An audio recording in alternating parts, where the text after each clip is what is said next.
다 잘들 주무시고 오셨죠? 네. 오늘도 하나님께서 우리에게 새로운 날을 허락해 주셔서 정말로 감사합니다.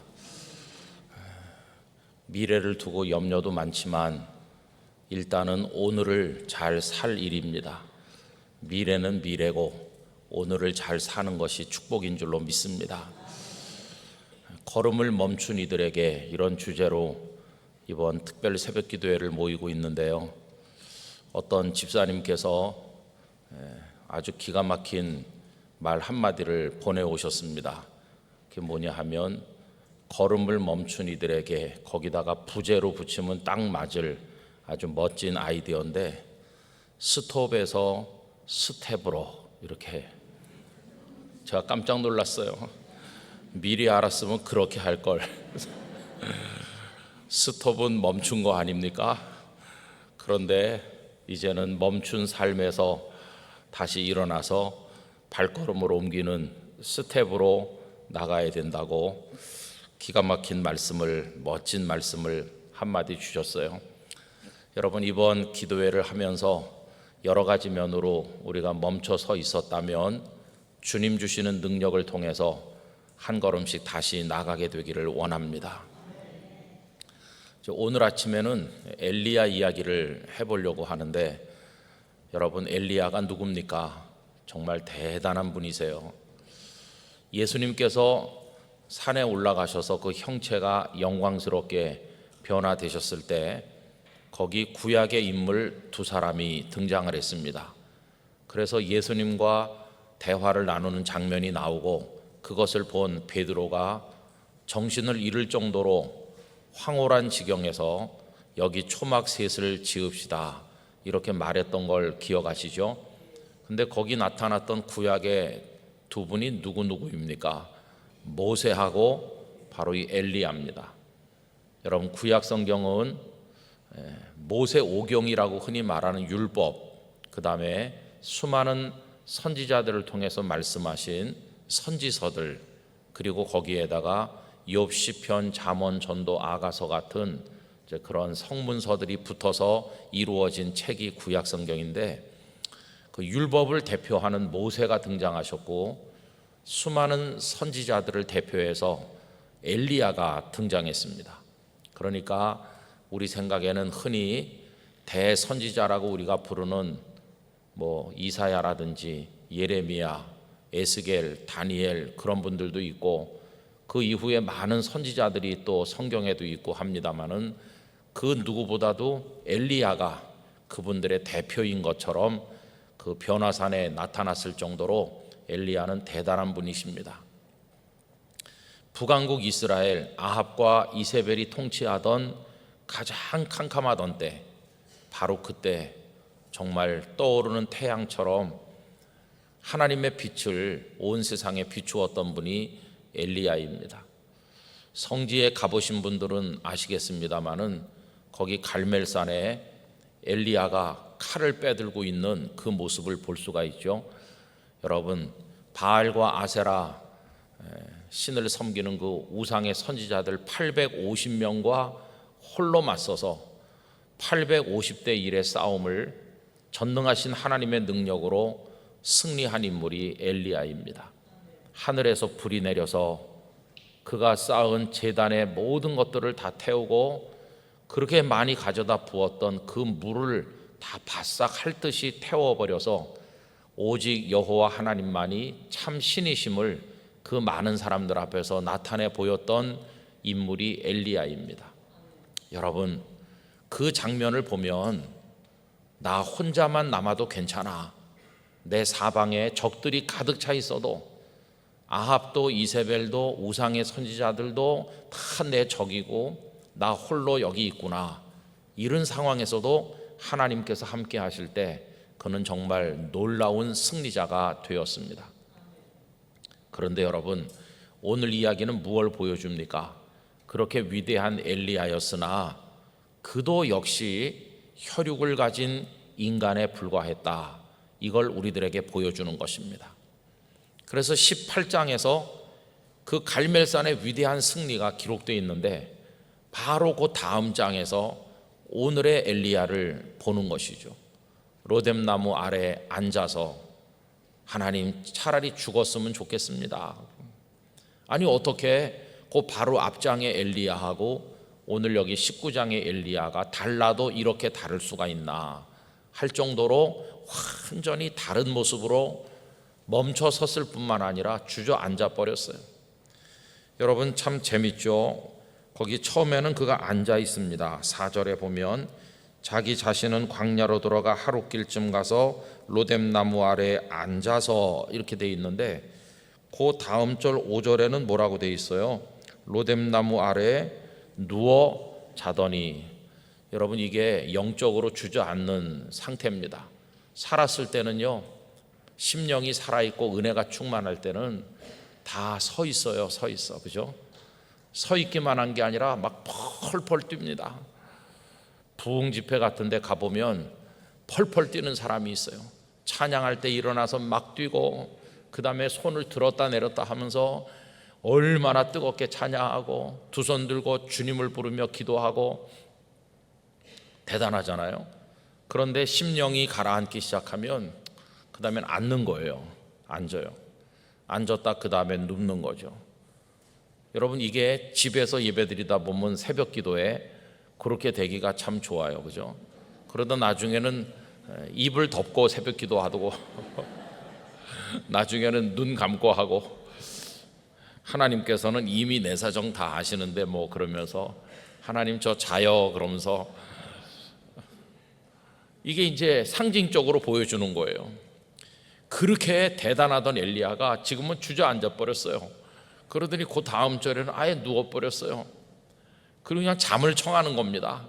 뭐 자다가 죽든지 뭐 다시 깨든지 난 모르겠다.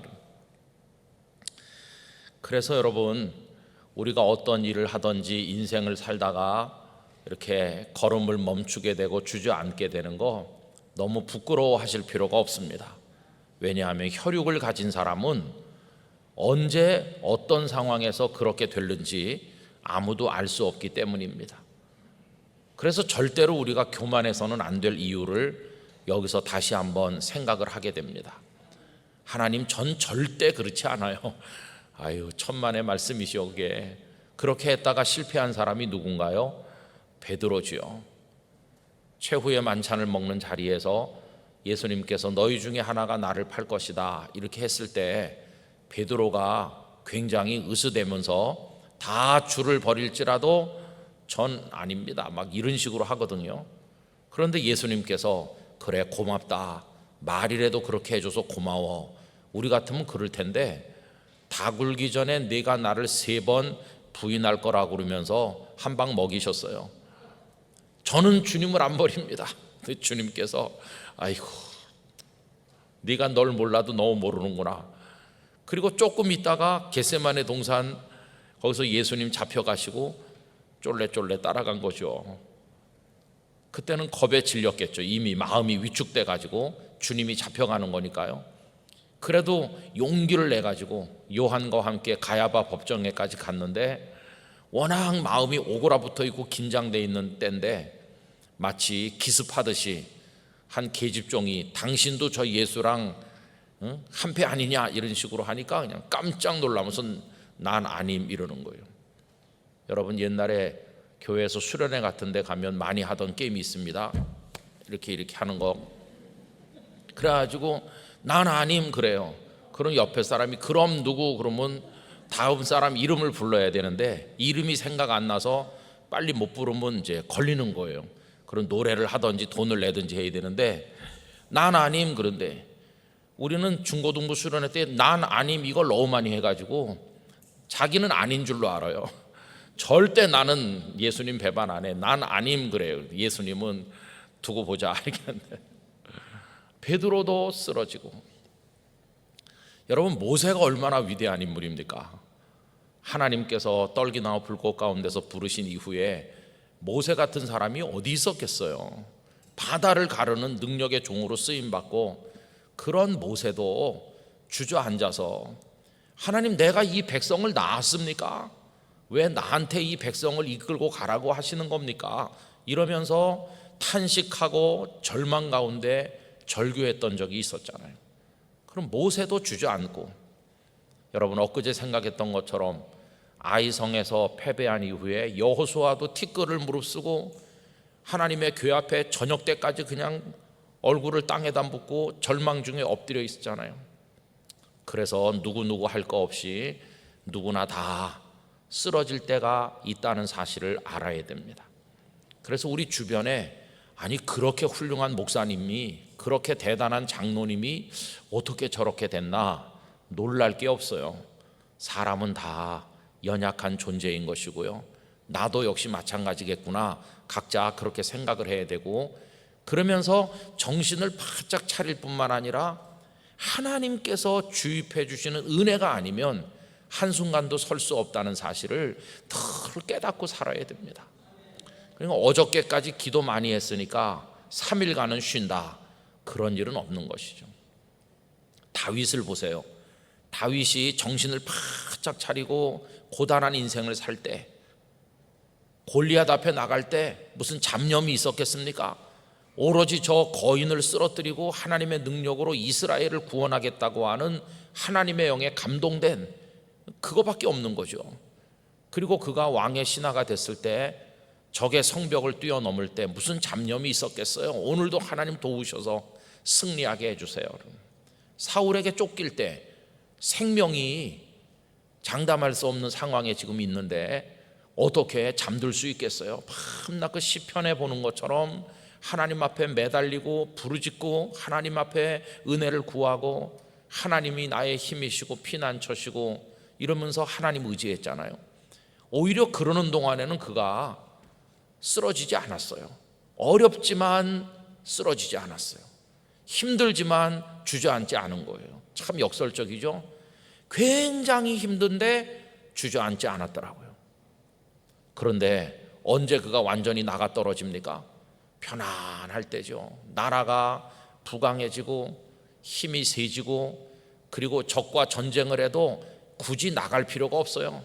부하 장수들만 내보내도 넉넉히 승리할 수 있고, 자신은 궁궐에서 호화호식하면서 좋은 옷을 걸치고 왕궁 옥상에 올라가서 바람 쏘이면서 그렇게 편안한 삶을 즐길 때 밧세바라는 여자가 눈에 들어온 것이, 여러분 어저께까지 내가 기도하고 깨어있고 주님의 은혜를 구했다 할지라도 오늘 영적 긴장을 풀고 편안히 있으면 누구나 다 나가 쓰러지는 거예요. 그래서 이 멈춰 설 수밖에 없는 주저앉는 위기는 누구에게나 올 수 있다는 걸 우리가 안다면 여러분 정신 차려야 됩니다. 저희 집에서 우스운 농담이 있어요. 애들이 가끔 와갖고 물어봐요. 아빠, 내일은 설교 주제가 뭔데? 이렇게 저한테 물어봐요. 그럼 제가 정신 차리라고 할 거야. 또 물어봐요. 오늘 거기 가서 설교는 뭘 하는데? 뭐 정신 차리라고 할 거야. 그러면 우리 집 가훈이 정신 차려냐? 맨날 정신 차리라고 그런다고 그래요, 농담으로. 근데 여러분 가만히 생각을 해봤어요. 하나님께서 이 혼란의 시대를 사는 우리에게 무슨 말씀 하실까? 아마 정신 차려, 이 말씀이 많을 것 같아요. 여러분 우리 정신 차려야 됩니다. 아닌 게 아니라 정신을 바싹 차리고, 내가 걸어가는 게 외줄타기 비슷해요. 아슬아슬해요. 언제 넘어질지 알 수가 없어요. 지금은 막 힘이 넘치는 것 같지만. 그래서 여러분 우리 성도님들은 목회자들을 위해서 기도해 주셔야 됩니다. 우리 목사님 전도사님들 지금 뭐 별일 없는 것 같지만 언제 유혹을 받을지, 사탄에게 공격을 받을지, 그 걸음을 잘 멈추지 않고 가서 사명을 완수하는 그날까지 주의 종의 길을 가게 해달라고 기도해 주시기를 바라고요. 우리 자신을 위해서도 그렇게 해야 됩니다. 젊어서 주저앉는 거야, 뭐 젊어서 그래, 이렇게 하면서 기회가 있다고 생각하지만 세상에서 얻을 거 다 얻은 것처럼, 성공할 거 다 한 것처럼 이름도 널리 알려지고 유명한 사람들이 인생 끝자락에 다 이렇게 쓰러지면은 이게 얼마나 부끄럽고 치명적입니까? 아, 엘리야도 그랬구나, 이렇게 생각을 해보면 정말 두려운 일이 아닐 수가 없어요. 자, 그러면 지금 엘리야가 왜 이렇게 되셨나요?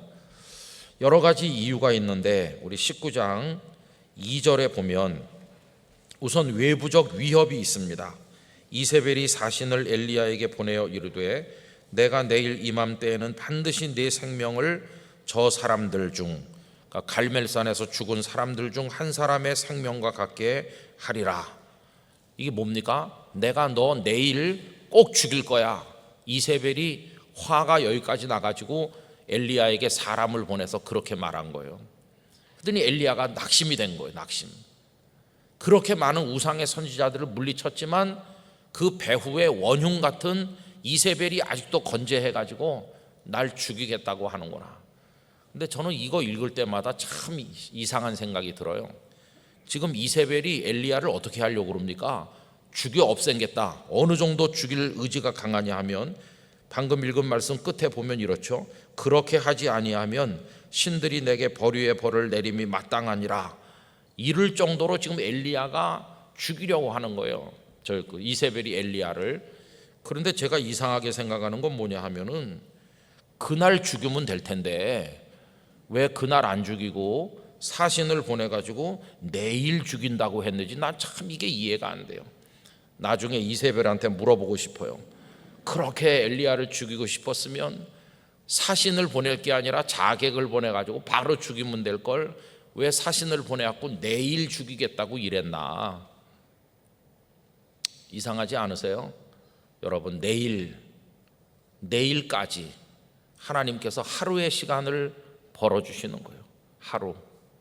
그 하루는 도피할 시간도 되고 생각할 시간도 되고 하나님께서 쫓기는 와중에 약간의 여유와 틈을 주시는 것이에요. 이렇게 악한 적이 위협하는데 내일이라고 함으로써 하루를 벌었잖아요. 엘리야는. 그 하루 동안에 우리 성도들은 뭐 하면 되겠습니까? 하나님을 부르는 것이죠. 그 하루가 하나님이 주시는 은혜를 입는 시간이에요. 결국 이세벨이 엘리야를 죽였나요? 아닙니다. 이세벨이 엘리야를 죽이기는커녕 아예 엘리야는 죽음에 이르지 아니하고 회리바른 가운데 승천하셨잖아요. 얼마나 하나님의 준비가 역설적으로 놀랍습니까? 어쨌든 이때 이제 외부적인 위협이 오니까 마음에 이제 부담이 됐어요. 그 다음에 또 한 가지는요, 외롭다는 것이었습니다. 거기 3절 말씀, 그가 이 형편을 보고 일어나 자기의 생명을 위해 도망하여 그 하루 동안에 엘리야는 멀리 가기로 작정했어요. 유다에 속한 부엘세바에 이르러, 지금 북왕국 이스라엘에서 그런 일이 있었는데 남쪽 유다로 내려왔어요.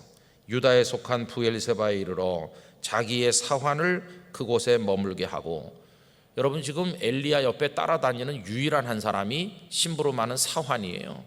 그러면은 도망갈 때 끝까지 사환하고 같이 가야 될 것 같은데, 그러면서 마음도 나누고 하고 싶은 말도 하고 그래야 될 것 같은데 사환을 그냥 거기 남겨두었어요.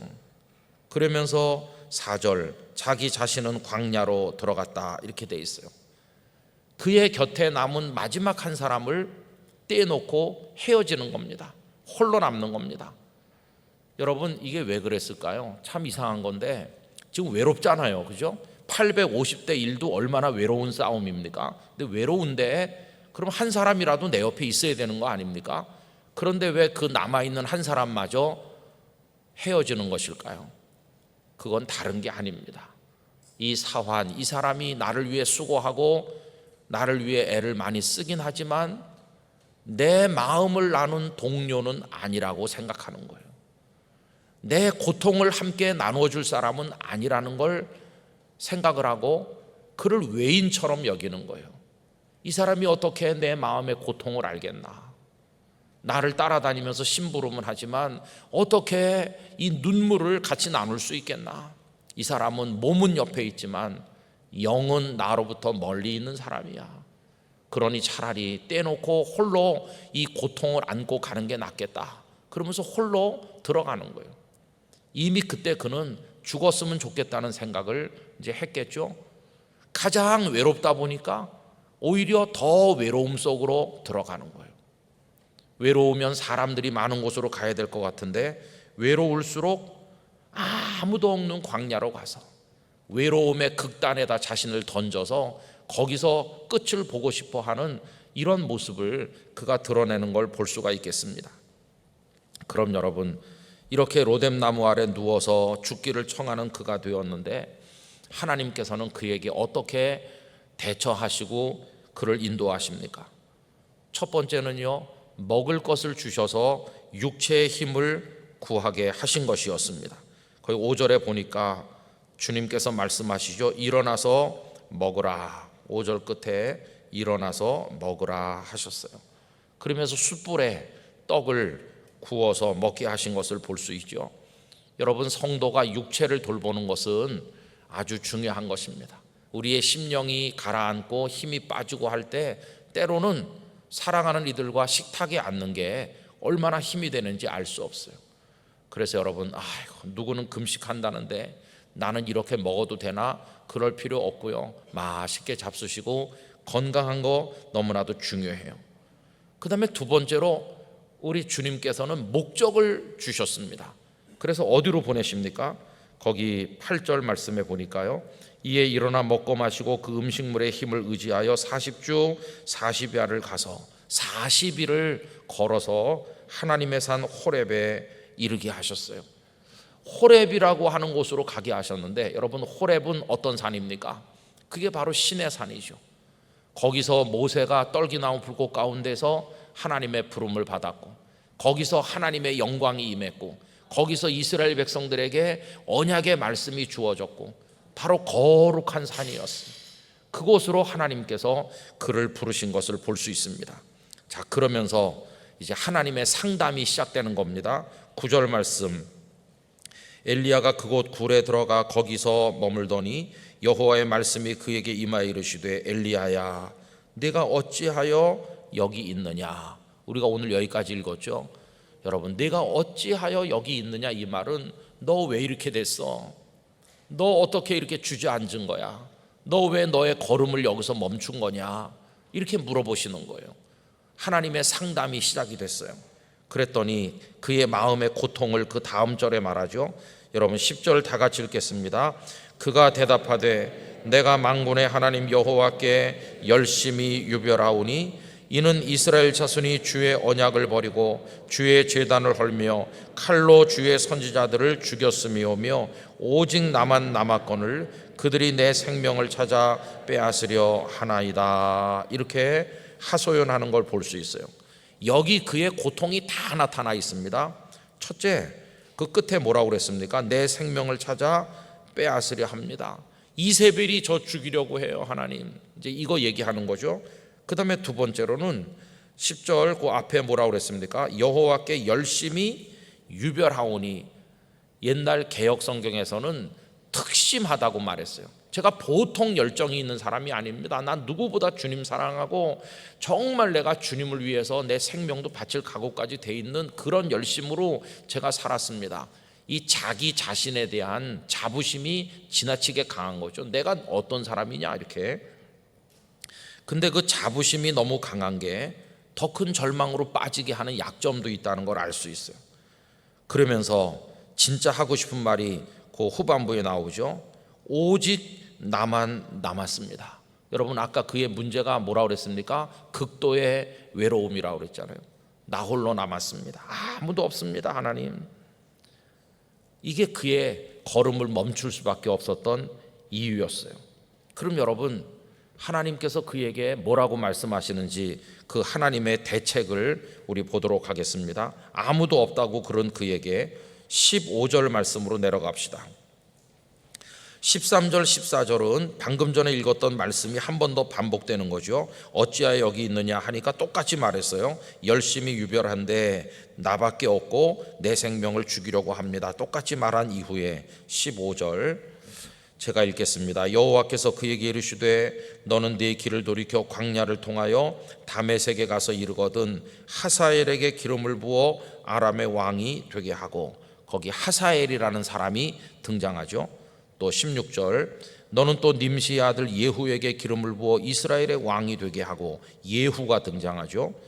또 아벨 무올라 사밧의 아들 엘리사에게 기름을 부어 너를 대신하여 선지자가 되게 하라, 엘리사가 등장하죠. 여러분, 여기 나오는 세 사람, 이들이 누굽니까? 하사엘, 예후, 엘리사. 이 세 사람은 하나님께서 당신의 뜻을 이루기 위해서 포석을 해놓으신 사람들이었어요. 이 세 사람을 통해서 아람도 심판하시고 북왕국 이스라엘도 심판하고 또 엘리야의 후계자가 될 엘리사를 내정하신 거예요. 그 다음에 놀라운 말씀을 또 18절에 말씀하죠. 18절은 다 같이 읽겠습니다. 그러나 내가 이스라엘 가운데 7,000명을 남기리니 다 바알에게 무릎을 꿇지 아니하고 다 바알에게 입맞추지 아니한 자니라. 할렐루야. 여러분, 몇 명이나 남겨두신다고요? 무려 7,000명이에요. 계속해서 말하기를 하나님 나만 남았어요, 나만 남았어요 그러는데 하나님께서는 하사엘, 예후, 엘리사 내가 들었을 사람들이 있다고 하실 뿐만 아니라 너 말고도 7,000명이나 바알에게 굴복하지 않은 사람들이 있다는 것이에요. 외로워하는 그에게 동지들이 많다고 하는 걸 말씀하는 것이죠.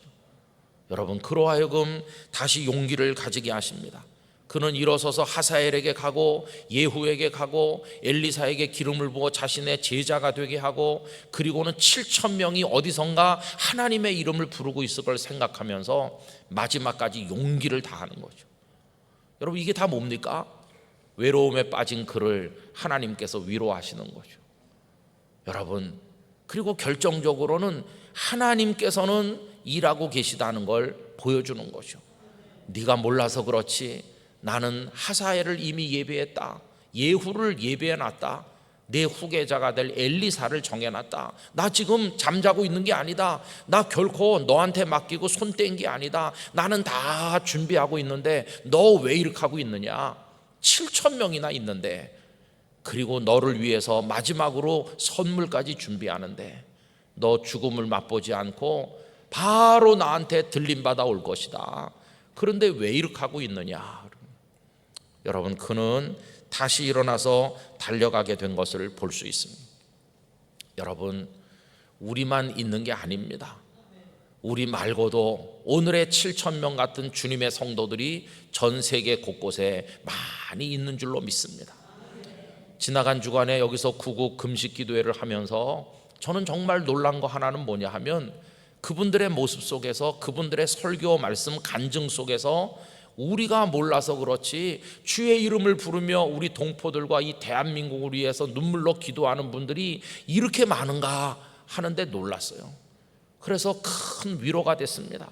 여러분, 내 시선이 미치는 울타리 안에는 우리밖에 없는 것 같지만 아니요, 많은 이들이 아직도 살아서 주님을 부르고 있고 많은 이들의 인생에 기적이 일어나고 있고 하나님은 아직도 일하고 계시고 우리를 위한 미래를 준비하고 계시다는 것을 알게 되는 순간 용기가 생기는 거예요. 나 혼자가 아니야. 얼마든지 믿음의 동지들이 우리에게 많다. 그걸 깨닫게 된 것입니다. 성도 여러분, 로뎀나무 그늘 아래 누워 계시다면 하나님을 바라봅시다. 하나님은 지금 이 순간에도, 내가 주저앉아 있는 순간에도, 내가 누워서 자는 순간에도 일하고 계신 줄 믿습니다. 하나님은 나 말고도 위대한 주님의 종들을 곳곳에 세우셔서 대한민국과 한국 교회를 위해 일하고 계신 줄 믿습니다. 그런데 나만 수고하는 줄 알고 내가 가장 특별한 주의 종인 줄 알고 하다가 이렇게 위협을 받고 주저앉았는데 나의 어리석음을 용서하여 주시옵소서. 다시 힘을 얻는 것입니다. 이 말씀을 어제 묵상하고 또 오늘 새벽에 일찍 일어나서 마음에 새기면서 제 마음에 이런 기도가 생겼어요. 우리 영락의 성도들 중에도 엘리야처럼 주저앉은 분들이 있다면 지금 옆에 앉으니가 힘이 되면 얼마나 좋을까. 아, 저 집사님이 있구나, 힘내야지. 저 장로님이 이렇게 기도하는구나, 내가 왜 이렇게 혼자서 지쳐서 쓰러져 있나. 동지가 있구나, 동지. 여러분, 언젠가 설교 말씀한 게 생각납니다. 동료와 동지는 다르다고 그랬죠. 동료는 같은 사무실에서 일하고 있으면 다 동료입니다. 그러나 동지는 뜻이 같으면 동지입니다.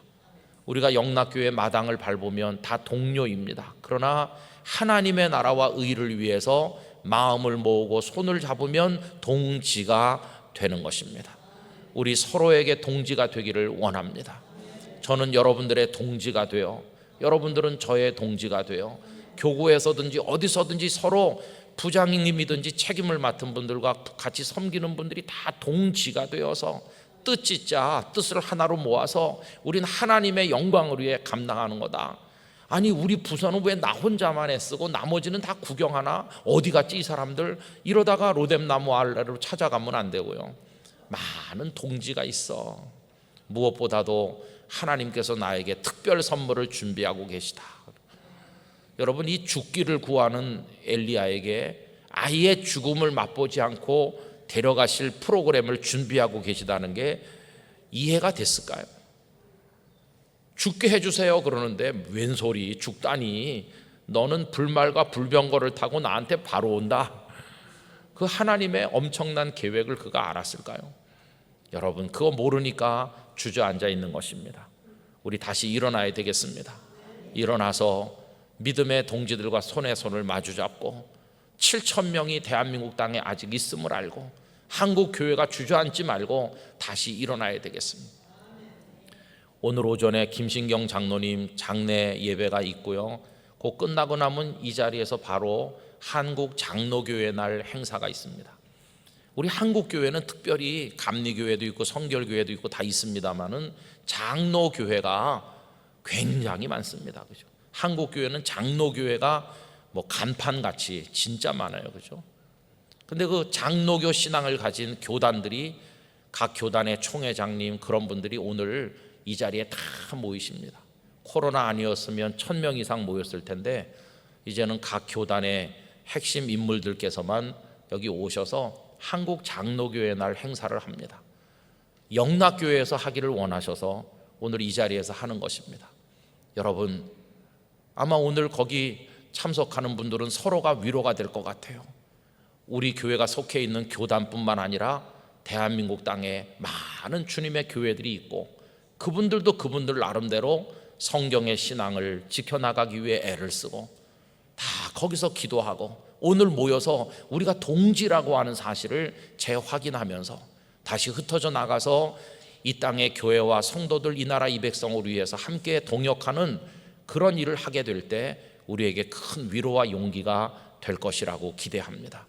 여러분, 그래서 우리 다시 일어나서 가야만 되는 것이죠. 부부지간에도 서로 동지가 되시기를 바랍니다. 그래서 당신 마음 내가 알아요. 나는 벌써부터 알고 있지. 이렇게 해서 마음과 마음이 포개지면 부부가 동지가 되는 거죠. 동지가 아닌 채로 한 입을 덮고 자면, 서로 돌아 누워서 자면 참 힘든 거죠. 같은 집에서 밥 먹지만 부모 따로 자식 따로 해가지고 하면 이게 힘든 건데, 여러분, 우리가 서로 마음을 모으면 아버지 어머니 마음 우리 알아요. 우리 철없는 애가 아니에요. 조금만 고생하시면 우리가 효도하는 자녀가 될 거예요. 이러면서 이게 동지가 되는 거죠. 여러분, 거기서 용기도 행복도 다 나오는 것입니다. 우리 주변에는 로뎀나무 아래를 찾아가는 이들이 많다고 생각하는데 우리가 그들의 동지가 되어줘야만 하겠습니다. 그래서 다 같이 다시 일어나서 걸음을 재촉하여 우리가 가야 될 호렙산으로 가고 호렙산을 넘어 사명의 현장으로 다시 가고 그런 성도들로 살아가야 될 줄로 믿습니다. 교회들이 예배당을 새로 지면 교회 안에 카페를 하는 분들이 많이 있어요 요새. 근데 로뎀나무라고 짓는 경우가 많아요. 그래 제가 가만히 생각해 봤습니다. 이름이 좀 잘못된 거야. 왜냐하면 로뎀나무는요 다 죽으러 가는 데거든요. 예배당 안에 카페 이름이 다 죽으러 가는 이름으로 돼 있던. 땅끝 교회도 그렇게 했었습니다. 나중에 보니까 여기가 다 죽으러 온 사람들만 앉는 곳인가 이런 생각이 들어요. 그거보다 좋은 이름이 많이 있는 것 같아요. 예를 들면 무슨 엘림이라든지, 엘림은 지친 이스라엘에게 종려나무가 있고 샘이 12개나 칼칼 솟아나고 그런 거 있는데 왜 로뎀이라고 했을까 그런 생각이 들더라고요. 여러분, 로뎀은 빨리 박차고 떠나야 될 것입니다. 그죠?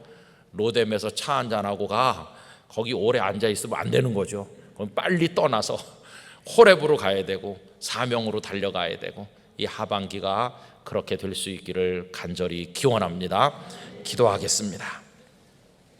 하나님 아버지, 외부의 유혹 때문에 주저앉기도 하고 나는 이렇게 열심히 특별한 열정으로 달려가는데 남편이 몰라주고 아내가 몰라주고 자녀들이 모르고 우리 부서의 동료들이 모르고 나 혼자 수고해서 뭐하나 외로움에 주저앉기도 하고 아무도 없는 것 같아서 차라리 죽는 게 낫겠다고 생각하는 그런 모습으로 주저앉는 저희들입니다.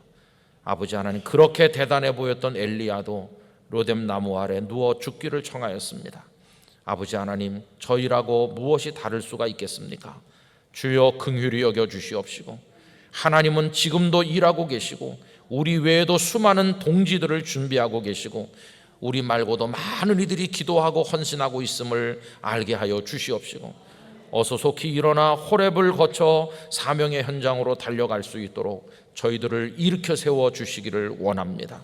영락의 성도들의 영혼의 사지백체 속에 성령의 에너지를 불어넣어 주시길 원합니다. 하나님을 인격적으로 만나 동행하면서 하나님의 손 붙들고 달려가게 해주시기를 원합니다. 그래서 어디서나 능력 가운데 펄펄 뛰며 승리하게 하시고 주님 영광 찬송하며 걸어가도록 은혜를 베풀어 주시옵소서. 하반기가 시작이 되었는데 아버지 하나님, 한 분 한 분의 기도 제목과 계획들을 이루어 주시기를 원하오며, 원하옵건대 119 대작전이 다 마무리되어 갑니다. 이것이 행사처럼 끝나는 것이 아니라 받은 은혜가 영혼의 창고에 갈물이 되게 하시고 그것을 늘 꺼내어 다시 곱씹으며 그 맛을 보며 새 힘을 얻을 수 있도록 인도해 주시고, 다음 월요일부터 한 친구 운동을 시작할 텐데 온 성도들이 주변에 널리 알려 함께 하도록 인도해 주옵소서. 새벽에 나오신 성도들, 가정에 계신 성도들 머리 위에 이 시간 하나님의 사랑의 손, 은혜와 축복의 손을 얹어 주시옵소서. 이제는 주 예수 그리스도의 은혜와 하나님 아버지의 사랑과 성령님의 교통하심이 함께한 영락의 성도들 위에 영원토록 충만하시기를 축원하옵나이다. 아멘.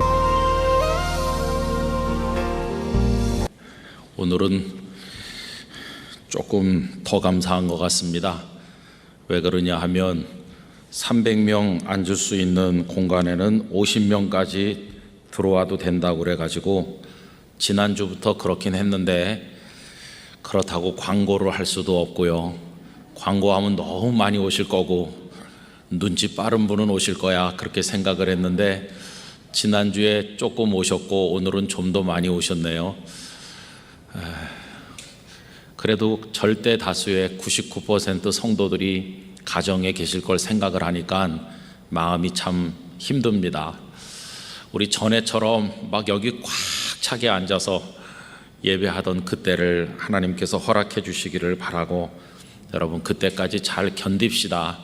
잘 참고 계신 곳에서 예배 열심히 하나님 앞에 드리시기를 바랍니다. 방금 부른 찬양은 무엇을 먹을까 입을까 하나님께서 다 우리를 위해 준비하신다고 하니까 염려 걱정 다 내려놓고 하나님의 나라와 의를 구하는 삶을 살길 원합니다.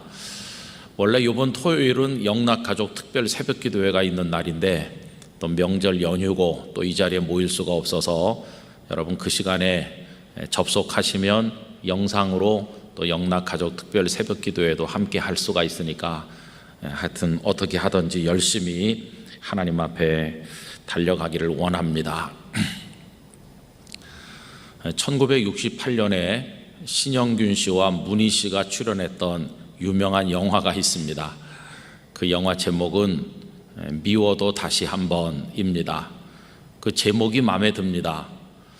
만약에 이 세상에 미우면 끝 이런 원리만 작동한다면 살벌한 세상일 텐데, 미워도 다시 한번 이 원리가 작용한다면 그래도 살만한 세상이 되지 않을까 생각을 하기 때문입니다. 그런데 이 원리는 하나님의 마음과 잘 통합니다. 여러분, 죄인을 대하시는 하나님의 마음은 미우면 끝 이게 아니고 미워도 다시 한번 기회를 주시는 것이고, 우리 하나님은 한 번이 아니라 미워도 끝까지 계속 이렇게 하시는 것이 하나님의 사랑인 줄로 믿습니다. 바람난 아내 고멜을 또 설득해 가지고 데리고 오는 호세아 선지자의 마음이 그러한 것이고, 예수님께서는 범죄한 사람을 용서해 줄 때도 70번씩 7번까지라도 용서하라고 말씀을 하셨잖아요. 여러분, 이게 바로 복음인 것입니다. 오늘 읽은 말씀은 하나님께서 바로 그 마음을 엘리야 선지자를 통해서 악한 시대에 어떻게 펼쳐 가셨나 하는 것을 보여주는 말씀입니다. 북왕국 이스라엘의 당시 왕은 아합이라는 사람인데, 아합은 주전 876년에 왕이 되어서 22년 동안을 재위했고, 성경은 그를 가장 악한 왕이라고 기록하고 있습니다. 열왕기상 16장 33절에 보면, 또 아세라 상을 만들었으니 그는 그 이전에 이스라엘의 모든 왕보다 심히 이스라엘 하나님 여호와를 노하시게 하였더라. 그래서 여러분, 성경에서 가장 악한 왕이 누구냐 그러면 제일 먼저 떠오르는 사람이 이 아합일 정도로 그 사람은 악한 사람이었어요. 아합이 왜 이렇게까지 됐을까? 이유는요, 첫째는 북왕국을 설립을 한 여로보암 때부터 시작한 금송아지 우상 숭배를 그가 답습했기 때문이고, 두 번째 더 치명적인 이유는 이세벨과 결혼을 했기 때문이었어요. 이세벨은 시돈의 왕 엣바알의 딸, 공주죠. 그런데 그 아버지 엣바알이라는 이름의 뜻은 바알의 사람, 바알이 함께한다, 이런 뜻이거든요. 그러니 이 엣바알이라는 왕이 얼마나 우상에 깊이 빠져 있는 사람인지를 그 이름만 봐도 알 수 있잖아요. 여러분, 그들의 신화에 의하면 바알의 누이 동생 아니면은 아내로 알려진 아스다롯이라는 우상이 있는데, 이 엣바알은 본래는 아스다롯 여신전에서, 그 신전에서 사제로 섬기던 제사장이었어요. 그런데 왕을 죽이고 왕의 자리를 찬탈한 간악한 사람이 엣바알입니다. 이세벨은 그런 사람의 딸이니 오죽하겠어요. 이세벨이 시집을 오면서 온 이스라엘 안에 그러지 않아도 우상이 넘쳐나던 곳에 바알과 아세라 이런 우상들이 넘쳐나게 된 거죠. 이 아합은 이세벨과 결혼해서 인생이 완전히 망가진 사람이라고 할 수 있습니다. 그러니 아합도 이세벨도 아주 간악한 사람들이, 우상 숭배 찌든 사람들이 나라를 다스리는 캄캄한 북왕국 이스라엘에 하나님을 경외하는 하나님의 사람 엘리야가 거기서 사는 게 얼마나 힘들었겠어요. 흑암의 세상에 빛의 자녀들이 견디기가 여러분 얼마나 어렵습니까? 그게 고통이죠. 세상에 동화될 수도 없고 세상을 떠날 수도 없고 그 속에서 견디며 살아가면서 믿음을 지키는 게 얼마나 어려워요. 그러다 보면 세상과 이렇게 갈등을 빚게 되는 거고, 세상이 하나님의 사람들을 미워하는 건데, 이것에 관해서 이미 예수님께서 요한복음 15장 18절 19절에서 제자들에게 다 말씀하신 바가 있습니다. 세상이 너희를 미워하면 너희보다 먼저 나를 미워한 줄을 알라. 너희가 세상에 속하였으면 세상이 자기의 것을 사랑할 것이나 너희는 세상에 속한 자가 아니요 도리어 내가 너희를 세상에서 택하였기 때문에 세상이 너희를 미워하느니라. 예수님 다 말씀하셨어요. 여러분, 요즘에 한국 교회를 우리 대한민국 사회에서 얼마나 많이 비난을 하고 욕을 합니까? 뭐 코로나 방역 과정에서도 그렇고 여러 가지로. 근데 여러분, 우리가 욕을 얻어먹을 때 코로나 그것 때문인가? 아니에요.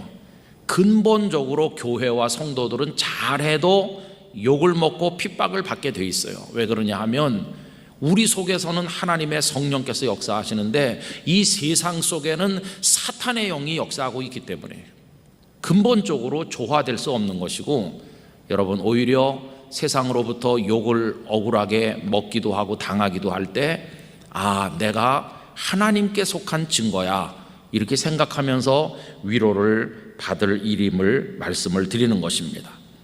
그게 원래부터 그렇게 돼 있는 거죠.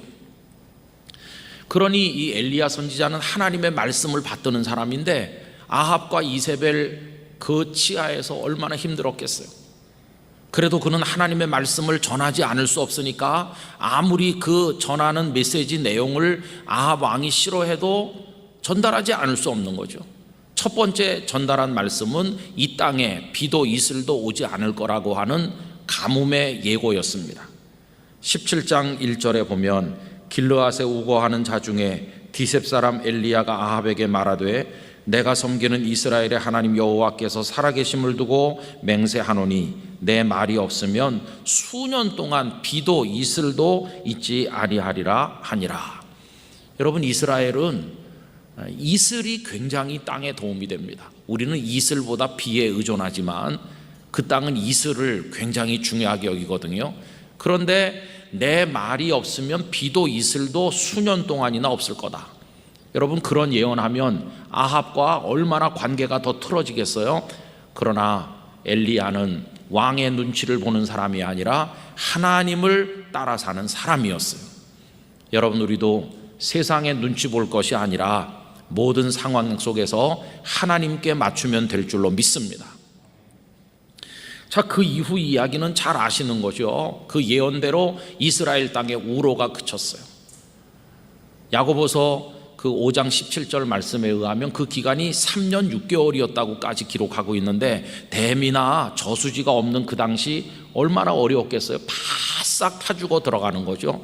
오죽하면 아합 왕이 직접 국내 대신 오바댜와 함께 전국 각지를 다니면서 어디 샘 구멍 물 나오는 데 있나 찾아다녀야 될 정도로 어려운 처지에 떨어지게 됐어요. 그 모습이 열왕기상 18장 5절과 6절입니다. 아합이 오바댜에게 이르되 이 땅의 모든 물 근원과 모든 내로 가자. 혹시 꼴을 얻으리라. 그리하면 말과 노새를 살리리니 짐승을 다 잃지 않게 되리라 하고, 두 사람이 두루 다닐 땅을 나누어 아합은 홀로 이 길로 가고 오바댜는 홀로 저 길로 가니라. 왕까지 나서서 물을 찾아 다녀야 될 정도로 아주 처참한 지경에 떨어졌어요. 하나님의 그들의 죄악에 대한 심판이었어요.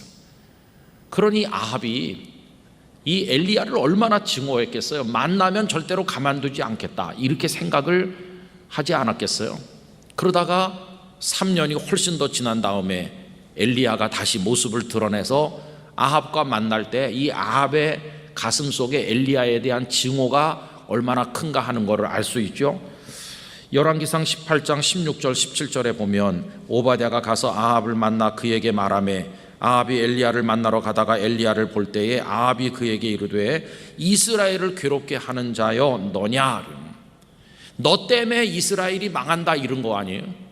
아합 자기 죄 때문에 그렇게 된 건 모르고 엘리야를 원망하는 거죠. 엘리야가 무슨 죄가 있습니까? 여러분, 우리 사회 고통이 마치 교회 때문인 것처럼 말하는 사람이 많지만 자신의 죄를 모르고 말하는 경우가 얼마나 많아요. 그 후에 전개된 이야기는 잘 아시는 대로입니다. 왕과 직접 맞붙어 싸울 수는 없는 노릇이니까, 이 왕이 우상 숭배자니까 바알과 아세라 선지자 850명을 갈멜산 꼭대기에 모으고 내기를 하는데 하늘로부터 불이 내려 제단에 제물을 태우는 그 신이 살아계신 참 하나님이시다, 이래가지고 영적 전쟁을 벌이죠. 바알과 아세라 선지자들이 아침부터 시작해서 저녁 소재 드릴 때까지 자신들의 신을 불렀지만 깎아 만든 우상이 무슨 응답을 하겠어요. 저녁 소재 드릴 무렵쯤 됐을 때 엘리야가 제단을 준비하고 만군의 하나님 여호와께 기도하니 하늘에서 불이 내려 엘리야의 제단에 응답함으로 여호와 하나님이 살아계신 참 하나님이심을 온 세상에 선포하셨습니다. 여러분, 그 이야기가 열왕기상 18장 36절 이하에 나옵니다. 저녁 소재 드릴 때에 이르러 선지자 엘리야가 나가서 말하되 아브라함과 이삭과 이스라엘의 하나님 여호와여, 주께서 이스라엘 중에서 하나님이신 것과 내가 주의 종인 것과 내가 주의 말씀대로 이 모든 일을 행하는 것을 오늘 알게 하옵소서. 여호와여, 내게 응답하옵소서. 내게 응답하옵소서. 이 백성에게 주 여호와는 하나님이신 것과 주는 그들의 마음을 되돌이키심을 알게 하옵소서 하매, 이에 여호와의 불이 내려서 번제물과 나무와 돌과 흙을 태우고 또 도랑의 물을 핥은지라. 모든 백성이 보고 엎드려 말하되 여호와 그는 하나님이시로다, 여호와 그는 하나님이시로다 하니. 할렐루야. 그래서 하나님의 위대하심이, 살아계신 참 하나님 되심이 그곳에서 선포되었습니다. 여러분, 엘리야의 이야기 중에서, 그리고 성경의 이야기 전체 중에서 가장 짜릿한 장면 중에 하나가 바로 갈멜산의 이 승리 아닙니까? 그런데요, 여러분, 저는요, 갈멜산에서 불이 내려 응답해 주신 그 장면보다도 더 가슴 속에 스며드는 감동은 그 다음이라고 생각합니다. 그 다음이 오늘 본문이거든요. 여러분, 오늘 본문에 보면 이게 왜 더 감동적으로 우리 가슴을 적셔 들어오느냐 하면은, 엘리야가요, 그렇게 악한 사람 아합, 하나님의 진노를 받아 마땅한 아합을 위하여 하나님 앞에 무릎을 꿇었다고 하는 바로 그것 때문입니다. 여러분, 물과 기름처럼 함께 할 수 없는 사람이에요. 그런 악한 왕은 용서받아서도 안 되고 하나님의 자비를 얻을 자격도 없어요. 그런데 엘리야는 그 아합을 위하여 무릎 사이에 얼굴을 묻고 하나님 앞에 엎드렸더라. 이게 오늘 본문에 나오는 내용이거든요. 여러분, 그는 그렇게 하기 전에 오늘 본문 41절에서 아합에게 먼저 말을 건네죠. 41절 다 같이 읽겠습니다. 엘리야가 아합에게 이르되 올라가서 먹고 마시소서, 큰 비소리가 있나이다. 여러분, 이렇게 말하는 엘리야가요, 마치 아합의 최측근 인사인 것처럼 보여요. 그렇죠? 우리 감정대로 하면은 이 사람은 인간이 아니야, 너무 악해, 이런 사람 당장 권좌에서 끌어내려서 하나님이 당장 멸해야 돼, 이런 생각이 드는데, 말도 건네기 싫을 텐데 아합에게 이르되, 이게 오늘 설교 제목 아닙니까? 상종하기도 싫은 그 왕에게 엘리야는 말을 건넸어요. 그리고 그 말도 보통 말이 아니라 아합이 가장 듣고 싶어하는 위로의 메시지를 보냈는데, 큰 비소리가 있습니다. 엘리야가 누굽니까? 전에 말하기를 내 말이 없으면 비도 이슬도 없을 거라고 말했던 그 장본인이 엘리야인데, 그 엘리야가 큰 비소리가 있다고, 가서 먹고 마시고 쉬라고. 여러분, 이게 잘 이해가 되는 얘기입니까? 그런데 엘리야는 그렇게 아합에게 말을 건넨 것이, 여러분, 오늘 제가 우리 성도님들에게 전달하려고 하는 설교 말씀의 핵심이 바로 여기입니다. 아합이 어떤 사람이에요? 온 나라를 망하게 만드는 사람이잖아요. 이스라엘 땅에 우로가 그치게 만들었잖아요. 나라 구석구석에 우상을 꽉 채운 사람이잖아요. 이 사람은 당장 권좌에서 끌어내려야 돼요. 당장 하나님이 심판해야 돼요. 그런 사람이 아합과 이세벨인데, 어떻게 그런 사람을 위해서 이 엘리야는 무릎을 꿇었을까? 여러분, 만약에 제가 엘리야라면, 하나님, 저보고 그렇게 하라고 하지 말아주세요. 저 아합은 하나님의 은총을 입을 자격이 없습니다. 당장 끌어내려서 처단을 해주세요. 저보고 그를 위해 기도하라는 말씀, 그런 거는 좀 제발 좀 걷어가 주세요. 이렇게 했을 것 같은데, 엘리야는 기꺼이 무릎을 꿇었다는 것입니다. 여러분, 저는 이 엘리야가 했던 일을 보면서 선지자 요나가 이해가 된다는 생각이 들어요. 하나님께서 어느 날 요나에게 너 아수르의 수도 니느웨로 가서 그 백성들에게 말씀을 전해서 살게 하라고 하잖아요. 요나가 니느웨로 가긴커녕 정반대 방향인 다시스로 가는 배를 탔던 건 잘 아시잖아요. 왜 그랬을까요? 그가 하나님을 안 믿어서 그런가요? 아닙니다. 그는 하나님을 신실하게 경외하는 선지자인데 왜 정면으로 하나님께 불복종하는가? 다른 건 다 몰라도 니느웨 사람들에게 말씀을 전하라는 것만은 나는 못하겠다는 겁니다. 여러분, 역사 기록을 보면은 아수르의 수도 이 니느웨는요, 아주 번창한 도시인데, 아수르는 주변 나라를 다 점령을 하고 그 백성들을 학살하고 사륙하는데 얼마나 잔인한지 입에 담을 수가 없을 정도로 수많은 사람들을 죽인 그런 사람들이 아수르고, 그 중심이 니느웨 아닙니까?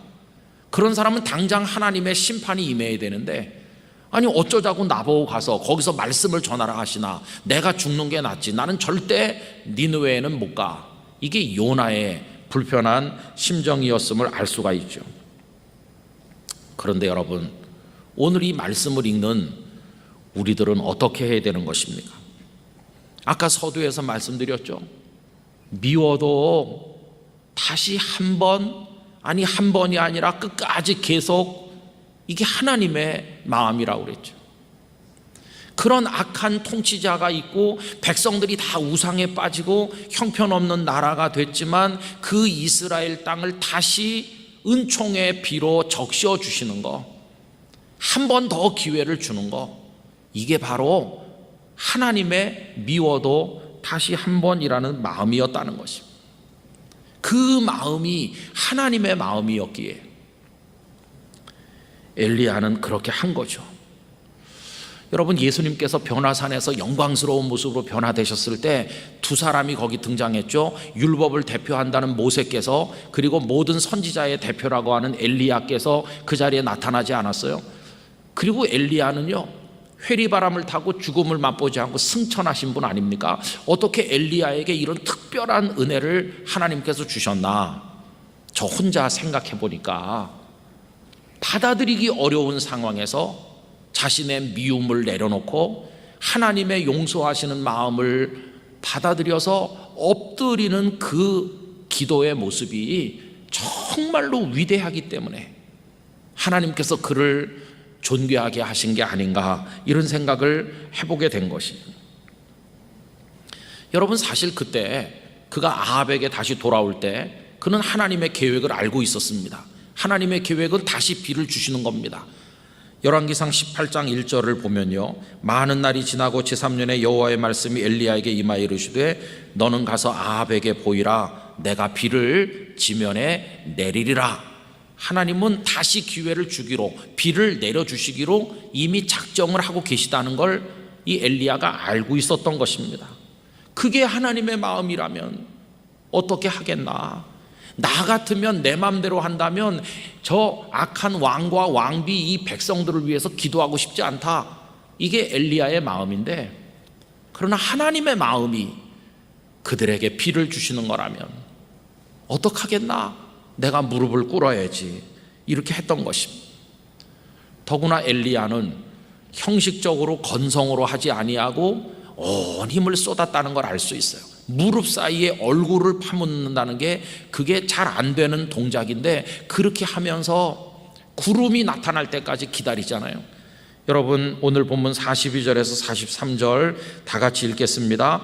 아합이 먹고 마시러 올라가니라. 엘리야가 갈멜산 꼭대기로 올라가서 땅에 꿇어 엎드려 그의 얼굴을 무릎 사이에 놓고 그의 사환에게 이르되 올라가 바다 쪽을 바라보라. 그가 올라가 바라보고 말하되 아무것도 없나이다.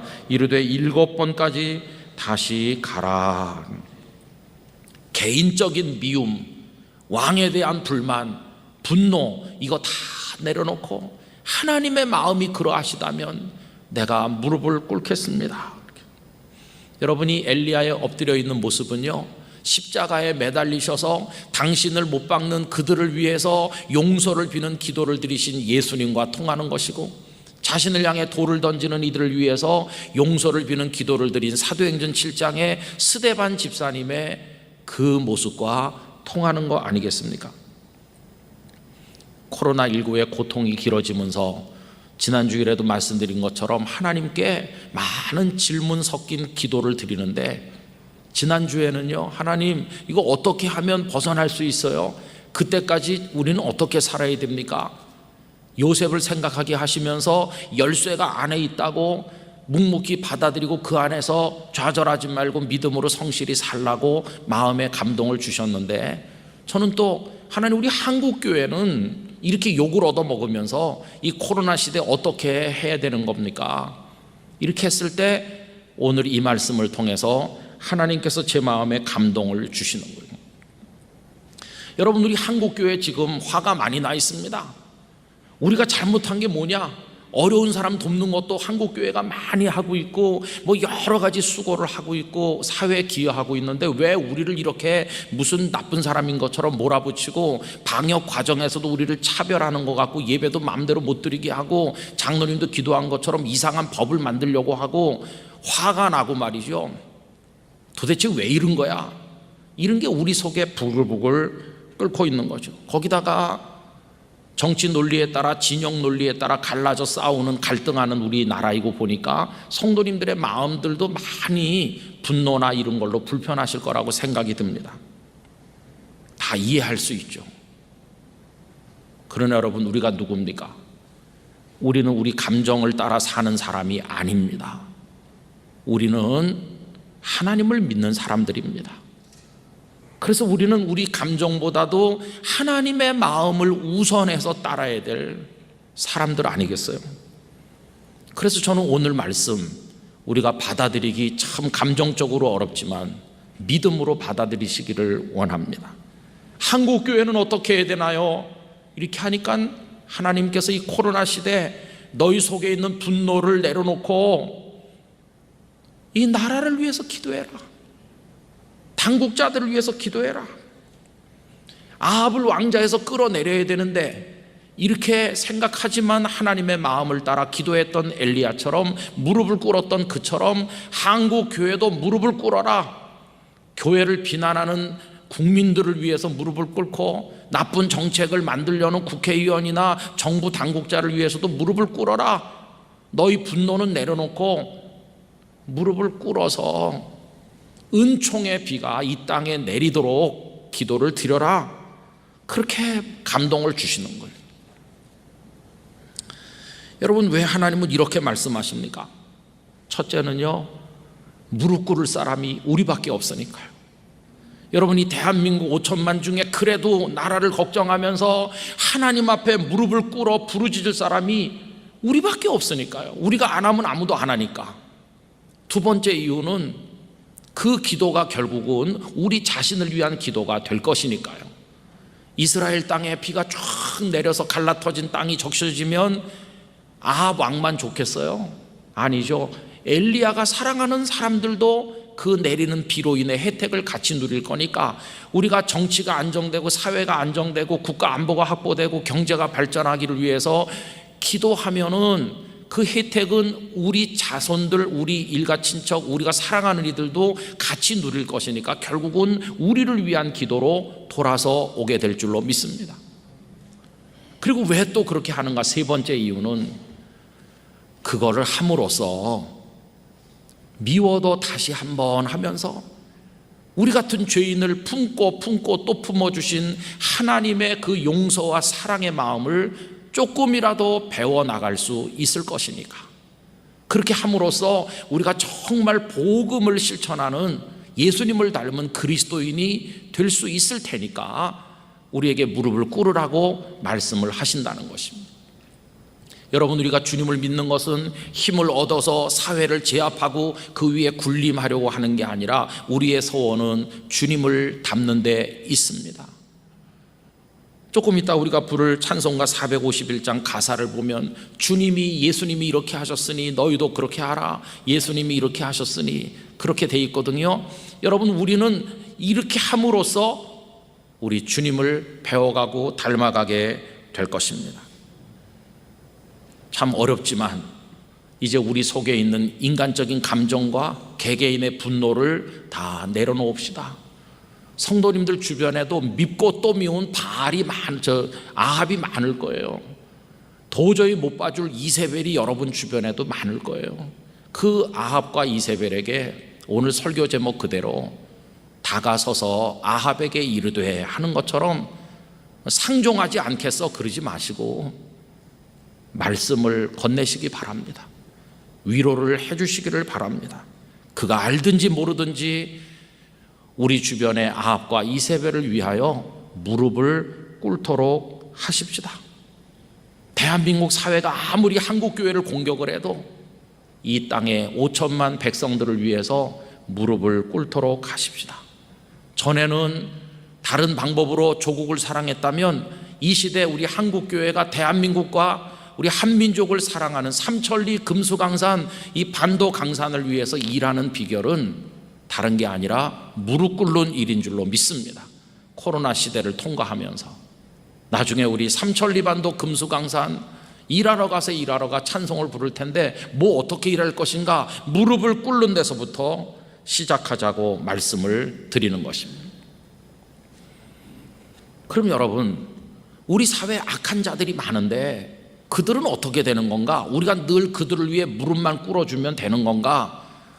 여러분, 또 하나의 믿음이 필요하죠. 심판은 하나님의 손에 있는 겁니다.